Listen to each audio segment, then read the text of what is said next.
अब बोल बोल को ही खत्म कर देंगे तो बचेगी कहाँ आपकी ऊर्जा। दूसरी बात होगी, आप जब बोलते हैं तो जुड़ते हैं, है ना। अभी जैसे अब अलग अलग बैठे हैं तो अलग ही बैठे, जुड़े नहीं। जैसे बोले कि जुड़े, शब्दों के माध्यम से जुड़े, और जुड़े तो फिर उतना जुड़ाव क्या होगा, फिर उनके विचार आपके तरफ, आपके विचार उनके तरफ गया, और ये विचारों का जो प्रवाह बनेगा तो उनका हालचाल, उनका सुख दुख, आपका सुख दुख सब मिलता चला जाएगा।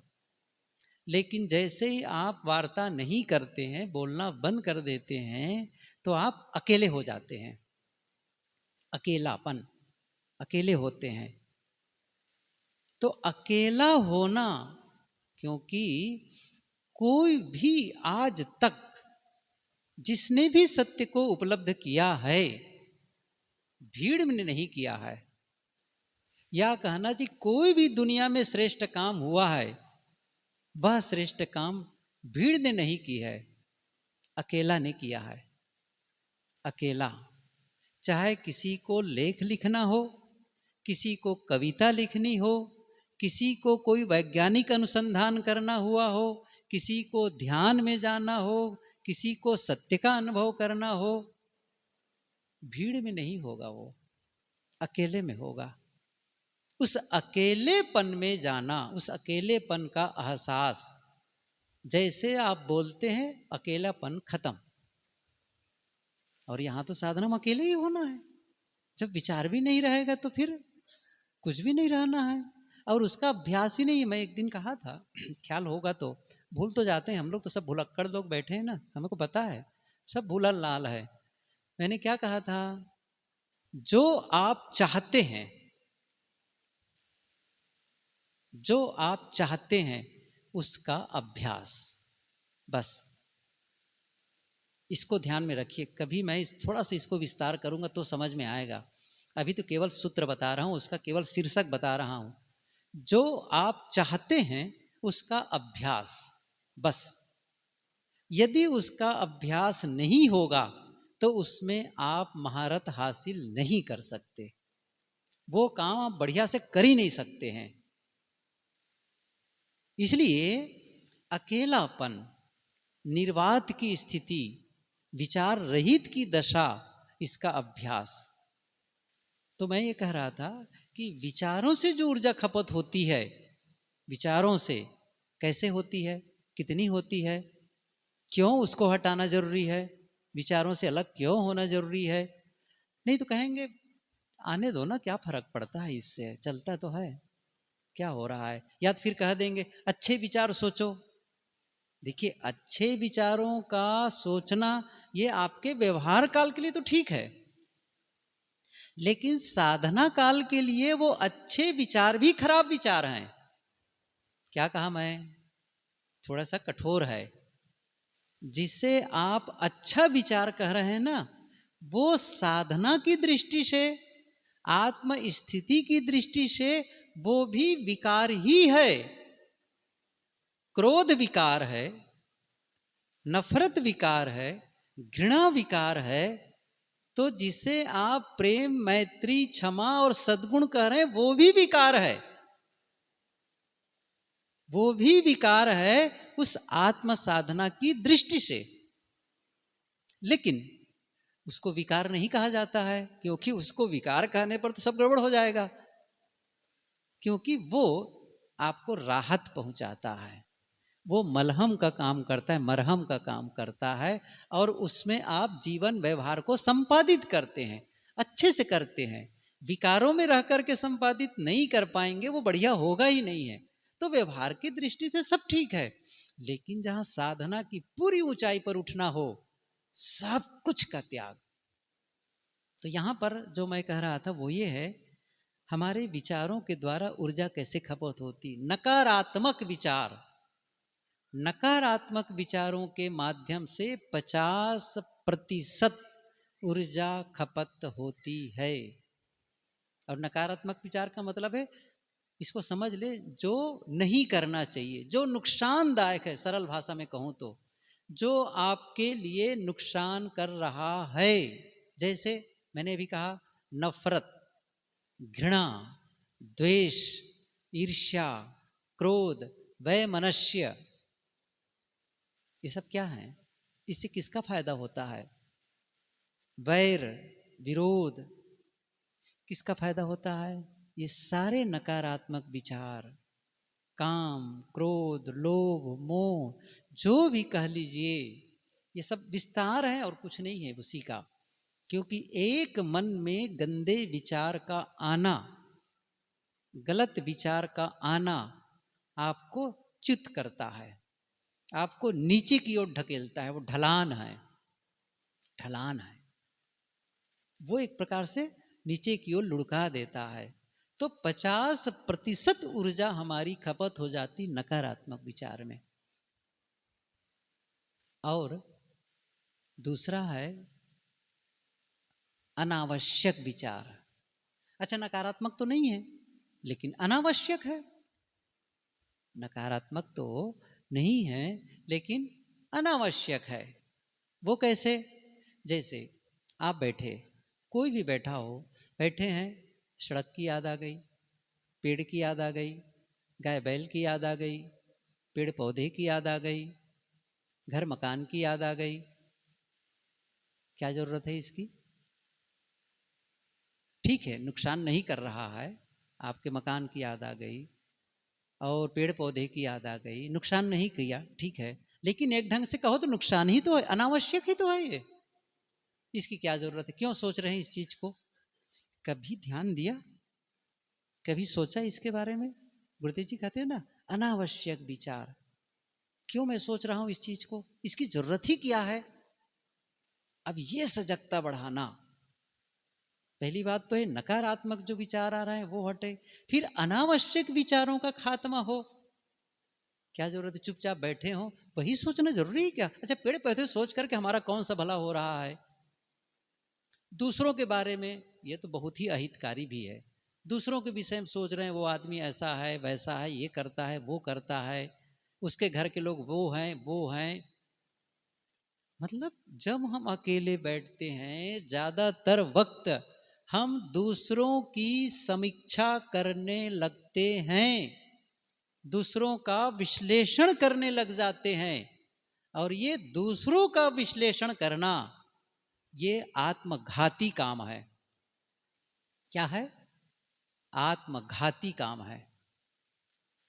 क्योंकि यदि उनके बारे में गलत विचार जगा, गलत बातें याद आई, तो मन में नफरत और घृणा के विचार पनपेंगे, द्वेष के विचार पनपेंगे, उनके प्रति दुर्भावना जगेगी। और कहीं अच्छे भी हैं तो रागात्मक भाव जगेगा, मोह बढ़ेगा, आकर्षण बढ़ेगा। इसलिए दूसरों के बारे में मत सोचो। जाता है, जाता है, बस वही तो लौटना है हमको है, जब आप हो तब। साधना काल में नहीं। कभी देखो, व्यवहार में, मैंने कहा ना, व्यवहार में जरूरत है, सोचो, बताओ किसी चीज के लिए, लेकिन साधना में क्यों सोचना? अकेले बैठे हैं तब नहीं। तो उसमें भी कितनी ऊर्जा खत्म होती है अनावश्यक में? 20%। 20%। और कुछ होते हैं सकारात्मक विचार, अच्छे विचार, जिसकी याद, जैसे मैंने कहा कि प्रेम, मैत्री, सहनशीलता, धैर्य, किसी के भले के लिए सोचना, किसी का सहयोग के लिए अच्छा भाव, उसका भला हो, उसके लिए कैसे अच्छा किया जा सकता है, ये क्या है? सकारात्मक विचार। उसमें भी ऊर्जा खपत होती है, लेकिन 15%। और कुछ विचार होते हैं काम के, काम के, जैसे उठे सुबह, घर की सफाई करनी है, स्नान करना है, भोजन बनाना है, कपड़ों के काम, बच्चों के लिए काम करना है, या ऑफिस जाना है, जो भी करने जैसा, सब काम के विचार हैं व्यवहार के। उसमें भी ऊर्जा खपत होती है, उसमें केवल 15%। आप कैलकुलेट करिए कितना, कहाँ हम खपत कर रहे हैं। ज़्यादातर हमारी ऊर्जा नकारात्मक विचारों में और अनावश्यक विचारों में खपत हो जाती है। उससे बचाएं। मैं क्या करूं? उसको बचाएं, सेव करें, ऊर्जा सेव। ऊर्जा बचाओ, अपनी जीवन की ऊर्जा बचाना है और उस ऊर्जा को साधना में लगाएं, अपने आत्मोत्थान में लगाएं, वो फिर बड़ा काम करेगा। लेकिन अब लीकेज ही हो, जैसे आपके घर में बाहर से पानी आया हो, घर की बात छोड़िए, यहीं आश्रम में एक टंकी है, उस टंकी से सब जगह पानी की सप्लाई है, लेकिन आपके बाथरूम में या किचन में पानी पूरी तरह से कैसे पहुंचेगा? जब पाइप से ही हो। अच्छा, पाइप में लीकेज हो जगह जगह, तो क्या होगा? लीकेज जितना होगा पानी का फोर्स उतना कम होगा। और ज्यादा लीकेज है, और ज्यादा पाइप फटा है, तो बहुत सारा पानी बाहर बह जाएगा नाली में, वहां तक पानी पहुंचेगा ही नहीं, या पहुंचेगा बहुत कम, इतना कम कि आपके काम उससे पूरा होता ही नहीं है। पूरा पानी आए, क्या करना पड़ेगा? लीकेज बंद करना पड़ेगा। तो हमारे विचारों के माध्यम से जो लीकेज हो रहा है ना, वो बंद करें, उसको बंद करें, और उसी जो पानी आएगा आप अपना काम लेंगे। अच्छा, जरूरत पड़ेगी तो आप पौधे लगाएंगे, उसमें सींचेंगे, हरियाली आएगी, फूल आएगा, कैसा आसपास का वातावरण बदल जाएगा। कपड़े की धुलाई होगी, घर की धुलाई होगी, बर्तन की धुलाई होगी, शरीर की धुलाई होगी, पूरा रौनक आ जाएगा। अब पानी बमुश्किल आपको पीने भर का मिल रहा है, क्यों? लीकेज बड़ा हो गया है। आप केवल जिंदा भर रह पा रहे हैं, जिंदा एग्जिस्ट कर रहे हैं बस। ओवरफ्लोइंग, साधना का मतलब है ओवरफ्लोइंग हो। मैं इसको थोड़ा एक उदाहरण, छोटे उदाहरण से बताऊं। जैसे एक पौधा हो, पौधा केवल पनपता हो, बस केवल वो जिंदा हो, पनप नहीं रहा हो, कैसे काम बनेगा? अर्थात उसको जमीन से, वातावरण से इतनी खुराक मिल रही है केवल, क्या कि उससे कुल जिंदा भर रह पाता है, बस इतनी खुराक। इससे काम नहीं बनेगा, इससे फूल नहीं खिलेगा, फिर फल नहीं आएंगे। क्या होगा? इतनी खुराक उसे मिल रही है या दिया जा रहा है उस पौधे को कि वो जिंदा रहने के लिए तो पर्याप्त ही है, और भी खुराक बची हुई है। क्या करेगा? वही फूल के रूप में निकलता है, वही फल के रूप में निकलता है। तो फूल जो है ना, वो फूल क्या है? ओवरफ्लोइंग है, फूल का खिलना। इसका मतलब है उस पौधे के पर्याप्तता से अधिक है, वो फूल के रूप में निकला। ऐसे ही हम बहुत सारी शक्ति केवल जिंदा रहने के लिए लगा देते हैं। अच्छा, तो लगाना गलत नहीं है, लेकिन उसी जिंदा रहने में, जीवन गुजर में, बाल बच्चों के परवरिश करते में इतनी नकारात्मक, लड़ाई झगड़ा, वैर वैमनस्य, इतनी गलत बातें होने लग जाती है, हमारी ऊर्जा चुक जाती है। अब बचती ही नहीं है कि हमारे जीवन में आनंद के फूल खिले, शांति की फूल खिले। मैं क्या कह रहा हूं? उस लीकेज को बचाना होगा। आप कहेंगे ऐसे थोड़ी हो जाता है कि आप बैठे बस आंख बंद किए हो गया। फूल खिलेगा कैसे? शांति की फूल यूं ही नहीं खिल जाती है, साधना की फूल यूं ही नहीं खिल जाती है। मैंने कहा था ना, पूरे सिस्टम को ठीक करना होगा, पूरा स्ट्रक्चर को बढ़िया बनाना पड़ता है। एक एक चीज को, मैं आज तो इतनी बात बताऊं, एक चीज और बता देनी मुझे कल थोड़ी सी समय के बारे में, उसके बाद तुम्हें पूरे जीवन के सिस्टम को चेंज करने वाली बात बताना मन है कि कैसे वो परिवर्तन हो, तब जा करके वो हमारी साधना में सफलता मिल सकती है। तो आज जो मैंने कहा कि हम अपनी ऊर्जा को बचाएं, और ये जो विचार हैं जो हमें, जैसे मैंने कहा ना, सांस आत्मा और शरीर को जोड़ता है, सांस जोड़ती है, तो वैसे ही विचारों की बात भी है। गुरुदेव जी की भाषा में कहूं, पुल, क्या कहा? नदी के दोनों तटों को जोड़ने वाला पुल होता है, दो तट, पुल जोड़ा। ऐसे ही आत्मा और संसार या शरीर, इसको जोड़ने वाला है यह मन या विचार कह लो। आप जहां हैं वही हैं, लेकिन आप अभी अब सबसे अलग, लेकिन कैसे जुड़े? जैसे याद आई, जैसे याद आई वैसे आप जुड़ गए।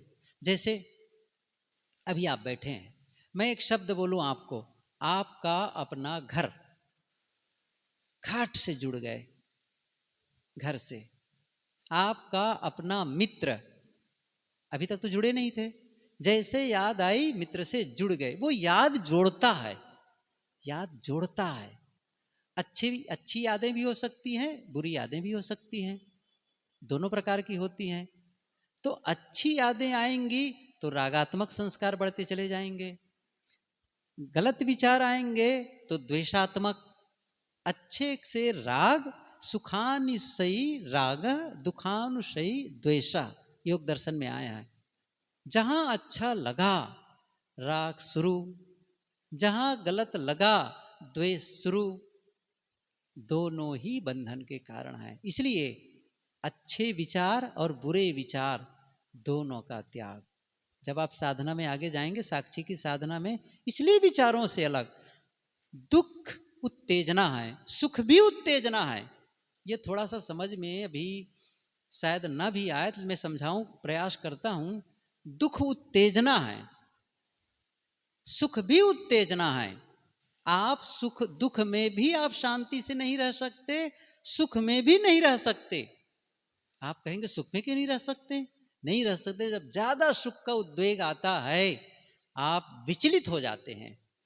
जैसे आप कहीं यात्रा में हो, यात्रा में, और आपका बैग चोरी हो जाए।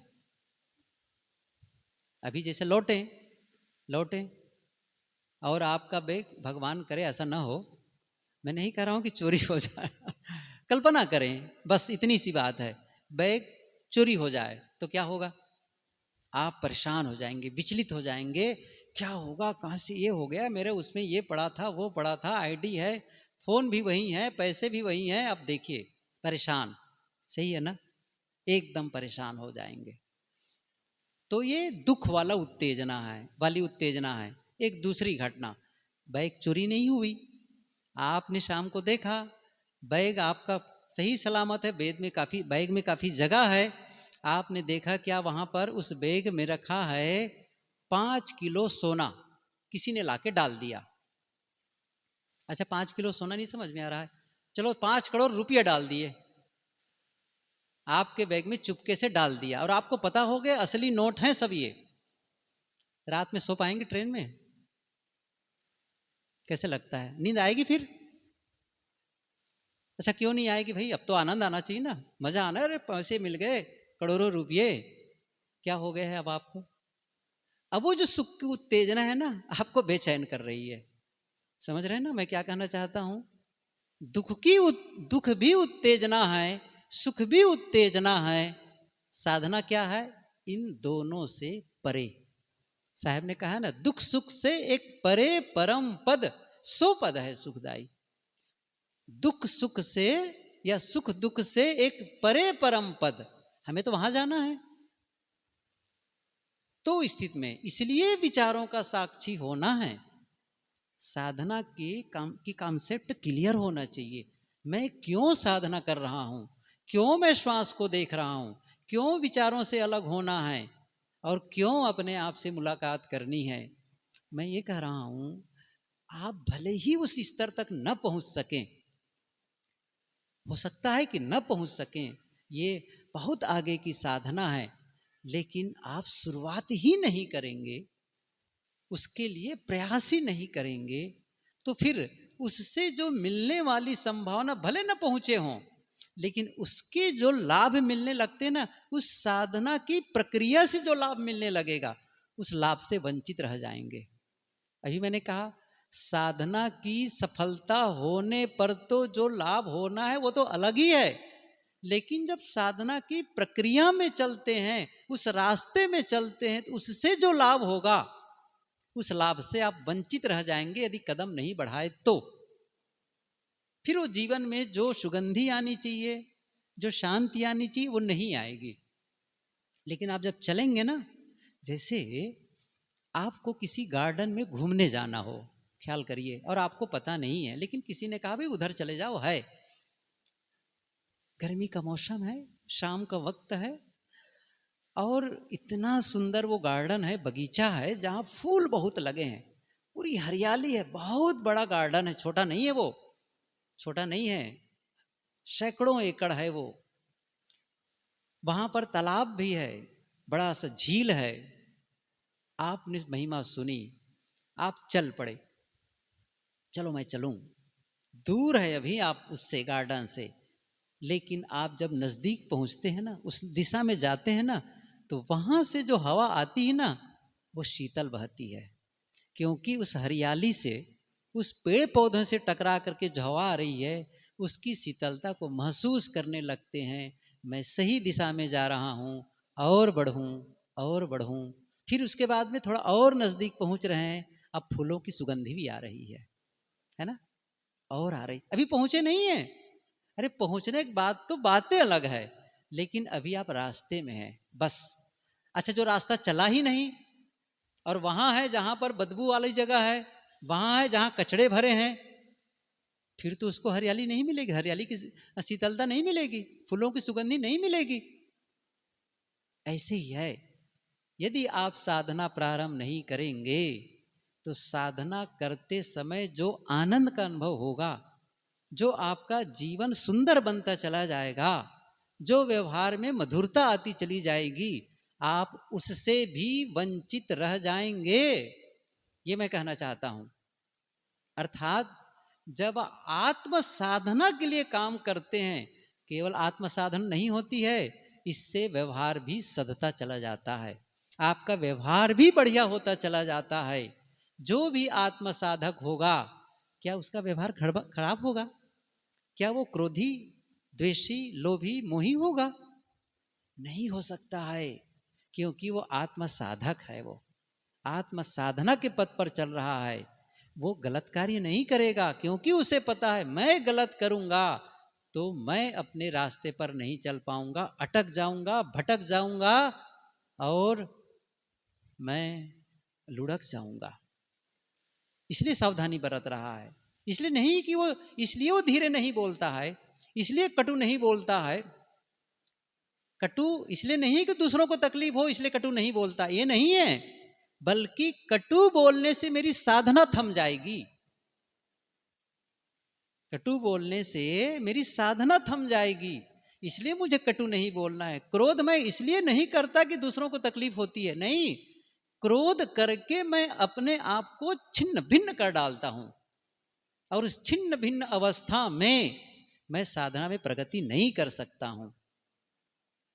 दूसरे तो सेकेंडरी हैं, उससे दूसरों को लाभ मिलेगा, वो सेकेंडरी है, प्राइमरी आप है। प्रथम लाभ आपको मिल जाता है, और आप ही जब अपना नुकसान करने लग जाते हैं, तो दूसरों का नुकसान करना आपके लिए बड़ी बात नहीं है। क्या कहा? जब आप ही अपना नुकसान करने लग जाते हैं, खुद का नुकसान करने लग जाते हैं, तो आपके द्वारा दूसरों का नुकसान होना आपके लिए कोई बड़ी बात नहीं है। जो आप अपना ही हित नहीं कर पाए, तो दूसरों का कहाँ हित कर पाएंगे? आप अपने मन की रक्षा नहीं कर पाए, तो दूसरों के मन की कहाँ रक्षा कर पाएंगे? आप नहीं कर सकते हैं। मैं कह रहा था, जब आप साधना के क्रम में बढ़ेंगे, शांति की साधना करेंगे, तो व्यवहार तो अपने आप ठीक होने लग जाएगा। करना नहीं पड़ता है उसके लिए, मीठा बोलना नहीं पड़ता है, बोलना हो ही जाता है। क्रोध छोड़ना नहीं पड़ता है, क्रोध छूट जाता है। व्यसन छोड़ना नहीं पड़ता है, व्यसन छूट जाता है। मेहनत नहीं करनी पड़ेगी फिर उसके लिए। आप कहीं साधना के लिए मेहनत किए, तो वो तो आपको यूं ही मिलने लगेंगे, मिलने लगेंगे, और वो नहीं करेंगे तो वो आपको धर दबोचेंगे। फिर क्रोध आएगा, फिर द्वेष आएगा, फिर नफरत आएगी, घृणा आएगी, ईर्ष्या आएगी, सारे विकार आएंगे।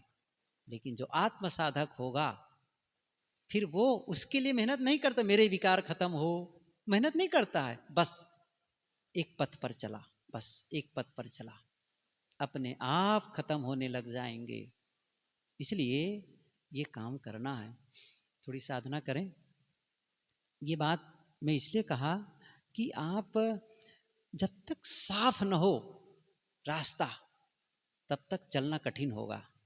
वो दिखना चाहिए, मैं सही रास्ता चल रहा हूँ, बस, और चल पड़ो फिर।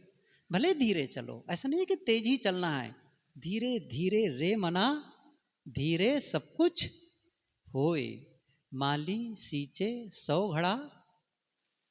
बाकी पता है आपको। बैठे सब लोग और साधना में लगे, बस आत्म साधना। संकल्प लो, मैं ध्यान में प्रवेश करके रहूंगा, मैं शांत मन वाला होके रहूंगा,